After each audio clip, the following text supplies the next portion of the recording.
Você já se perguntou de onde veio o nome Igreja Católica? Muita gente acha que é só um rótulo moderno, algo inventado bem depois, talvez na Idade Média, ou que católico é só mais uma denominação entre tantas. Tipo assim, tem os evangélicos, os batistas, os pentecostais e tem os católicos também. Mas será que é assim mesmo?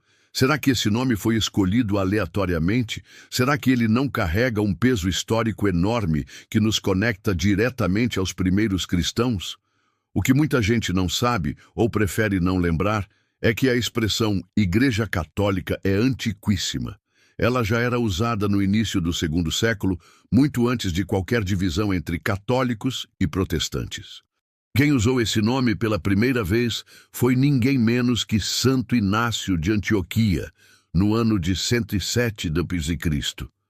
E olha só, esse cara não era qualquer um. Ele foi discípulo direto dos apóstolos, ou seja, aprendeu a fé diretamente da fonte. Estamos falando de alguém que ouviu da boca dos próprios apóstolos como era a fé cristã autêntica, sem distorções. Ele escreveu numa de suas cartas: Onde estiver Cristo Jesus, ali estará a Igreja Católica. Essa frase é uma bomba histórica. Repara, ele não estava criando uma marca nem lançando um novo movimento religioso com logo e slogan. Ele simplesmente estava descrevendo a realidade da igreja visível, existente, universal, aquela que se espalhava por todo o Império Romano, mas mantinha uma só doutrina, uma só fé, uma só comunhão. E é isso que a palavra católica quer dizer: universal, abrangente, para todos e em todo lugar. Não era um apelido, era uma definição de identidade. Agora para pensar comigo. Se no ano 107 já existia essa consciência de uma igreja chamada católica, como é que alguém pode dizer que ela surgiu depois ou que se corrompeu com o tempo?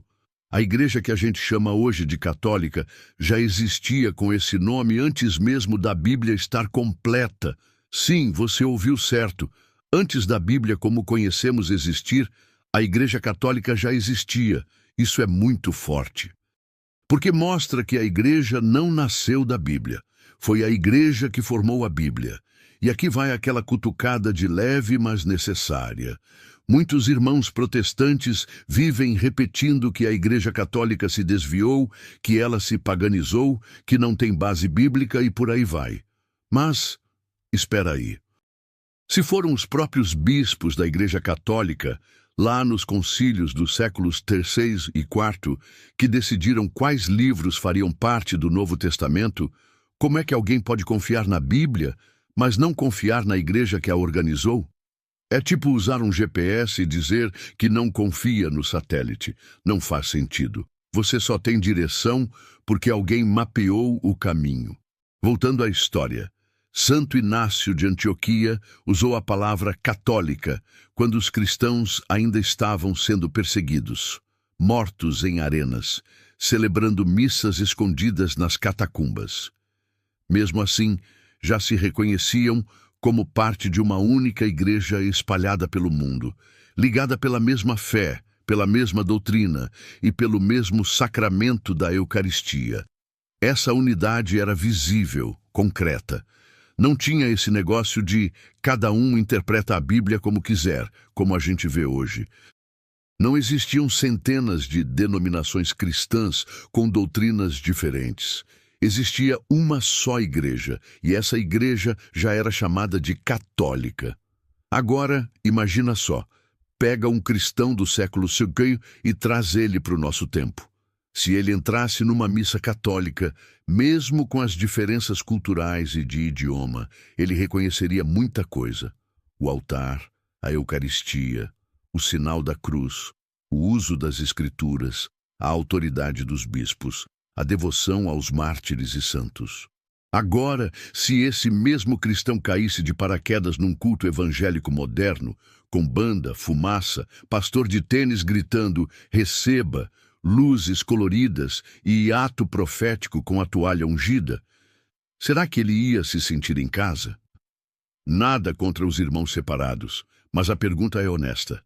Qual das duas experiências se parece mais com o cristianismo dos primeiros séculos? Seja sincero. E olha que curioso. Mesmo durante os tempos de perseguição, havia essa consciência de que a igreja precisava ser una. Quando alguém caía em heresia, como os gnósticos ou os montanistas, eles eram justamente expulsos da comunhão porque não estavam mais em sintonia com a Igreja Católica, aquela que preservava o ensinamento dos apóstolos. Ou seja, quem saía da doutrina, saía da igreja. E ponto final. Não tinha relativismo teológico. Não existia cada um na sua verdade. Existia a verdade, aquela ensinada por Cristo e transmitida pelos apóstolos. Então, quando você ouve alguém dizendo que ser católico não é importante, ou que a igreja verdadeira é invisível, feita só de corações que amam Jesus, pode ter certeza, essa ideia é moderna e não tem base nenhuma nos primeiros séculos do cristianismo. A Igreja de Cristo sempre foi visível, hierárquica, sacramental e católica. Isso não é uma invenção medieval, não é tradição humana. É fundamento apostólico. Isso não é uma opinião minha, é um fato histórico, tanto que até os primeiros protestantes sabiam disso. O próprio Martinho Lutero, no começo da Reforma, não queria fundar uma nova igreja. Ele dizia que queria reformar a Igreja Católica, porque reconhecia que ela era a verdadeira. O problema é que, ao romper com a autoridade dela, ele acabou abrindo a porta para um monte de divisões, que continuam até hoje. E aí, você já sabia dessa origem do nome Igreja Católica? Já tinha ouvido falar em Santo Inácio de Antioquia e em como ele usava essa expressão para descrever a única Igreja de Cristo? Me conta aqui nos comentários porque eu quero saber o que você achava disso tudo antes de ver esse vídeo. Se você curtiu esse conteúdo, deixa seu like, se inscreve aqui no canal e ativa o sininho para não perder os próximos vídeos. E olha só. Se você quer continuar entendendo mais sobre a fé católica e sobre como tudo isso se conecta com a Bíblia, clica aqui no vídeo que está aparecendo do lado, onde eu explico como o Novo Testamento foi montado e por que você pode confiar na Bíblia justamente por causa da igreja. Nos vemos no próximo vídeo. Fica com Deus e permaneça na igreja que é una, santa, católica e apostólica.